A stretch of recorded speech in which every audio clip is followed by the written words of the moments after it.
Video में कुछ ऐसे चीज़ों के बारे में बात करेंगे जो कि शरीर में कहीं पे भी किडनी है उसे निकालने में हेल्प करेगी, मदद करेगी। और दोस्तों अगर किडनी नहीं है तो इसमें से कुछ ऐसी चीज़ें हैं, अगर आप इनका सेवन करते हैं तो आपके शरीर को किडनी मुक्त रखेगी, यानी किडनी होने से भी बचाएगी, क्योंकि कुछ इसमें ऐसे एंटीऑक्सीडेंट होते हैं जो किडनी को बनने से रोकते हैं। शरीर को अंदर से, जैसे आपका गॉल ब्लैडर हो गया, किडनी आपकी दोस्तों ये किडनी हो गई, इसे डिटॉक्सिफाई करने का काम करता है। तो चलिए दोस्तों इस वीडियो में हम उस घरेलू तरीकों के बारे में जानते हैं। उसके पहले हमें जानते हैं दोस्तों ये किडनी स्टोन होता क्यों है। किडनी स्टोन ना हो इसके लिए हमें क्या करना चाहिए। इसके लिए दोस्तों हमें अपने डेली रूटीन में कुछ परिवर्तन करना होगा, खास करके खाने पीने की चीज़ों में। दोस्तों हम जब भी घर का खाना खाएं, अपने हाथ को पहले अच्छी तरह से धुल करके ही खाना चाहिए। हमेशा पानी साफ पीना चाहिए जिसमें मिट्टी, बालू के कण ना हो। तो हमेशा हमें साफ पानी पीना चाहिए और भरपूर मात्रा में पानी पीना चाहिए, जिससे हमारे शरीर में पानी की कमी ना हो। अगर शरीर में पानी की कमी होती है तो दोस्तों खून सही से किडनी फिल्टर नहीं कर पाती है, तो हमें पर्याप्त मात्रा में पानी पीने की ज़रूरत है। इसके अलावा अपने खाने पीने में सबसे ज़्यादा नेचुरल चीज़ों का सेवन करिए। अगर हम नेचुरल चीज़ों की बात करें तो दोस्तों हरी साग सब्जियाँ, ताज़ी मौसमी फलों का हमें भरपूर मात्रा में सेवन करना चाहिए।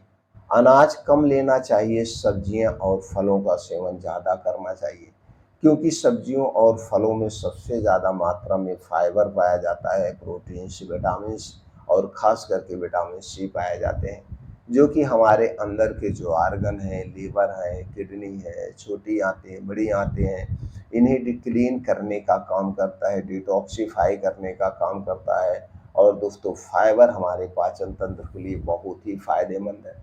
जिसका पाचन तंत्र स्ट्रांग होता है उससे दोस्तों कोई बीमारी नहीं होती है, स्वस्थ और निरोग रहता है। इसके साथ साथ इसके साथ साथ दोस्तों हमें और क्या करना चाहिए।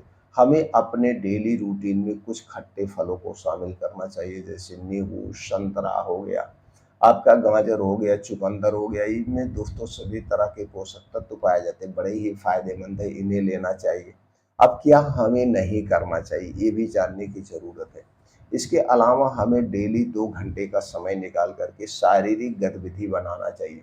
इससे क्या होता है, शारीरिक गतिविधि कैसे बढ़ाएं, इसके लिए डेली रूटीन में वर्कआउट करना चाहिए। आप जिस उम्र में हैं, अगर आपको योगा जिम पसंद है तो जिम जाइए। आपको जो खेल कूद पसंद है, अपने खेल कूद के हिसाब से, पसंद के हिसाब से डेली 2 घंटे का समय निकालिए। शरीर से पसीने निकलने चाहिए। जब आप मेहनत करते हैं तो शरीर के सारे अंग, चाहे वो बाहर हुए चाहे अंदर की हो, उनकी एक्टिविटी बढ़ जाती है, उनका मूवमेंट बढ़ जाता है, जिससे दोस्तों उनमें डिटॉक्सिफिकेशन का काम होता है। तो रोज़ सुबह 2 घंटे का समय निकाल के योगा, प्राणायाम, मेडिटेशन करना चाहिए। दोस्तों इसमें 2 योगा हमें ज़रूर करना चाहिए। पहला है अनुलोम विलोम 10 से 15 मिनट, दूसरा है कपालभाति 10 से 15 मिनट, और 15 से 20 मिनट का ध्यान करना चाहिए, मेडिटेशन करना चाहिए। मेडिटेशन करने से दोस्तों हमारे अंदर की नेगेटिविटी ख़त्म होती है और हमारे अंदर पॉजिटिविटी आती है। तो दोस्तों ये बहुत ही ज़रूरी है। आज के समय में सब नेगेटिव भावना से भरे हुए हैं, तो नेगेटिविटी ख़त्म करना बहुत ज़रूरी है। दिन भर में एक बार हमें खुल के हँसना चाहिए। हँसने से हमारे अंदर गुड हार्मोन्स रिलीज होता है, जो कि दोस्तों हर एक बीमारी को दूर करने में मदद करता है।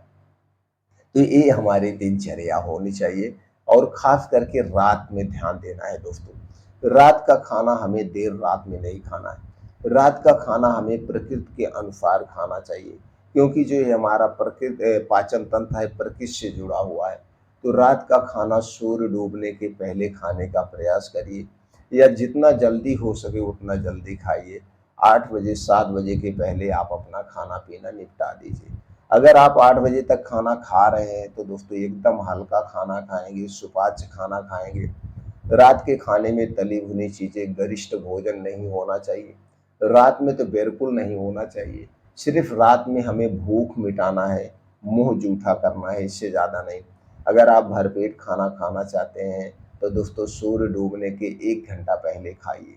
लेकिन तब भी हमें भरपेट खाना नहीं खाना चाहिए। खाने को हमेशा चबा-चबा के खाना चाहिए और खाने से पहले और खाने के डेढ़ 2 घंटे बाद पानी नहीं पीना चाहिए। अगर आप खाना खाते समय पानी पीने की आदत है, पीना ज़रूरी है, तो आप गुनगुना पानी लीजिए। खाना खाते समय ठंडा पानी नहीं लेना चाहिए। ठंडा पानी जो हमारे पेट में एसिड बनता है, जो खाने को पचाता है, ये ठंडा पानी उसे रोक देता है बनने से, तो खाना जल्दी से डाइजेस्ट नहीं होता है। एक-एक छोटी-छोटी बातों पे आपको ध्यान देने की ज़रूरत है। अब चलिए दोस्तों हम उन चीज़ों के बारे में जानते हैं, जो कि पथरी को निकालने में मदद करता है। वो पहला चीज़ है दोस्तों नारियल पानी। कैसे लेना है? तो आपको चाहिए 1 नारियल, 1 गिलास नारियल पानी और इसी में दोस्तों 4 से 5 तुलसी की पत्ती ले लीजिए और इसे पीस करके उसी नारियल पानी में मिला लीजिए। इसी में आधा नींबू निचोड़ लीजिए। इसी में आधा नींबू निचोड़ लीजिए और इसी पानी को आप रोज़ सुबह खाली पेट पीजिए। अगर आपके शरीर में पथरी है तो रोज़ सुबह खाली पेट पीजिए, तो दोस्तों ये पथरी को निकालने में काफ़ी हद तक मदद करेगी। इसके साथ-साथ अंदर के ऑर्गन जो है, लिवर, किडनी को डिटॉक्सिफ़ाई करने का भी काम करेंगी। तो जब अंदर के ऑर्गन क्लीन होंगे तो दोस्तों पथरी धीरे-धीरे टूट के बाहर निकल जाएगी। विटामिन सी पथरी को तोड़ने में, क्लीन करने में अहम भूमिका निभाता है और नारियल पानी इसके लिए बहुत ही फ़ायदेमंद है। ये तो जब पथरी है तब लेना है। अगर पथरी नहीं है तो दोस्तों हमें नारियल पानी पीना चाहिए। नारियल पानी बहुत ही फ़ायदेमंद है। ये शरीर को डिटॉक्सिफ़ाई करने का काम करते हैं, क्लीन करने का काम करते हैं और किडनी स्टोन से भी बचाती है, कई सारी बीमारियों से भी नारियल पानी बचाता है। तो एक दिन में हमें कितना नारियल पानी लेना चाहिए? एक दिन में हमें दोस्तों 200 एमएल से 300 एमएल नारियल पानी लेना चाहिए। इससे ज़्यादा नहीं लेना चाहिए और एक ही बार लेना चाहिए। तो दोस्तों चाहे आप सुबह खाली पेट ले सकते हैं, लेकिन गर्मी ठंडी के दिनों में खाली पेट लेने से कभी-कभी जुकाम होने का डर रहता है। तो इसलिए दोस्तों शाम के समय जब आपको अच्छी सी भूख लगी हो और आपको ये लगे कि आपका पेट खाली है, तो शाम को आप ले सकते हैं। तो इस तरह से नारियल पानी भी ले सकते हैं और अपने डेली रूटीन में एक नींबू को शामिल करना है। एक नींबू कैसे लेना है दोस्तों? इसे 2 बार में लेना है। आधा नींबू एक बार, आधा नींबू एक बार। तो ये नींबू जो है हमारे अंदर के ऑर्गन को क्लीन करने का काम करता है। तो कैसे लेना है? गुनगुने पानी के साथ। जैसे 1 गिलास गुनगुना पानी लीजिए, आधा नींबू निचोड़ करके आप सुबह ले सकते हैं या दिन में कभी भी ऐसे जब आपको पानी पीने की इच्छा हो, तो दोस्तों आधा नींबू निचोड़िए, 1 गिलास गुनगुने पानी में आप ले लीजिए। और इसका दूसरा तरीका है, जब आपको भूख अगर कम लग रही है, तो खाना खाने के 1 घंटे पहले 1 गिलास गुनगुने पानी में आधा नींबू निचोड़ के लेने से भूख अच्छे से लगती है। तो इस तरीके से 1 नींबू हमें अपने रूटीन में शामिल करना चाहिए। अगर आपको पथरी की शिकायत है तो आप देखेंगे अक्सर आपको कब्ज़ की शिकायत होती है। तो सबसे पहले आपको कब्ज़ को दूर करना है। तो कब्ज़ को दूर करने के लिए सबसे अच्छा जो तरीका है वो है त्रिफला चूर्ण। त्रिफला चूर्ण दोस्तों हरड़, बहेड़ा और आंवला से बना होता है। तो आप त्रिफला चूर्ण का सेवन कर सकते हैं। 1 चम्मच त्रिफला चूर्ण रात को खाना खाने के 2 घंटे के बाद गर्म पानी या गुनगुने दूध के साथ ले सकते हैं। लेकिन अगर दूध है तो आपके घर का होना चाहिए। पैकेट का दूध बिल्कुल नहीं चाहिए, नहीं तो आप गर्म पानी के साथ इसे ले सकते हैं रात में। सुबह आप देखेंगे कि आपका पेट खुल के साफ होगा, गैस, कब्ज, एसिडिटी दूर होगी। गर्भावस्था में स्तनपान कराते समय त्रिफला चूर्ण का सेवन नहीं करना चाहिए। बाकी कब्ज को दूर करने का, वात पित्त कफ को बैलेंस करने के लिए त्रिफला चूर्ण बहुत ही फायदेमंद है। इसके बाद भी अगर आपके मन में कुछ प्रश्न है, जानने की इच्छा है, तो दोस्तों कमेंट सेक्शन के माध्यम से पूछ सकते हैं।